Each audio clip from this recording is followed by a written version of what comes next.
नमस्कार दोस्तों। सबसे पहले तो आप सभी को हैप्पी रक्षाबंधन। दोस्तों, रक्षाबंधन क्यों मनाते हैं इसके ऊपर आज की वीडियो है, तो चलिए स्टार्ट करते हैं।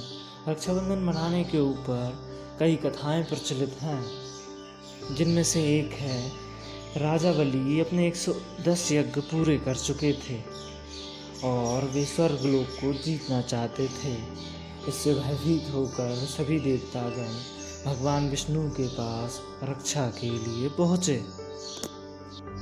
तब भगवान विष्णु ने वामन अवतार लिया और राजा बलि से भिक्षा मांगी। भिक्षा में उन्होंने 3 पग भूमि मांगी, जिसे देने के लिए राजा बलि तैयार हो गया। 52 अवतार में भगवान विष्णु ने पहले पग में पृथ्वीलोक माप लिया और दूसरे में स्वर्गलोक। तीसरे पैर के लिए जगह नहीं बचती तो राजा बलि अपना सर कर देता है। इस प्रकार राजा बलि स्वर्गलोक और पृथ्वी से निष्कासित होकर रसातल में चला जाता है, किंतु वह भगवान को अपनी भक्ति से प्रसन्न कर हमेशा अपने पास रहने के लिए मना लेता है। इस प्रकार भगवान विष्णु को राजा बलि का द्वारपाल बनना पड़ता है और अपनी पत्नी लक्ष्मी जी से दूर होना पड़ता है। इससे माँ लक्ष्मी बेहद ही व्याकुल हो जाती हैं और वो नारद के कहने पर रसातल में जाकर राजा बलि को एक रक्षा सूत्र बांधती हैं और उपहार स्वरूप अपने पति को मांगती हैं। ऐसा करने पर राजा बलि भगवान विष्णु को आज़ाद कर देता है और कहते हैं कि यहीं से राखी का चलन शुरू हुआ। ऐसी ही एक दूसरी मान्यता और कथा भविष्य पुराण में मिलती है।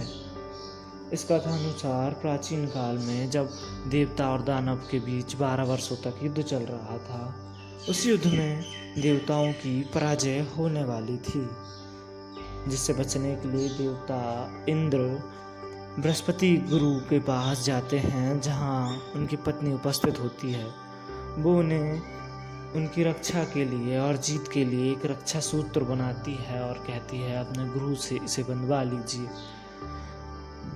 गुरु बृहस्पति वो रक्षा सूत्र इंद्र के हाथों में बांधते हैं। इस प्रकार इंद्र की रक्षा होती है और इंद्र विजय होते हैं। ऐसी ही एक कथा महाभारत काल से जुड़ी है। जब शिशुपाल का वध करने के लिए कृष्ण अपना चक्र छोड़ते हैं, तो चक्र वध कर वापस श्री कृष्ण के पास आता है तो उनकी उंगली कट जाती है। उस उंगली के इलाज के लिए द्रौपदी अपनी साड़ी का एक कोना चीरती है और कृष्ण के बांध देती है।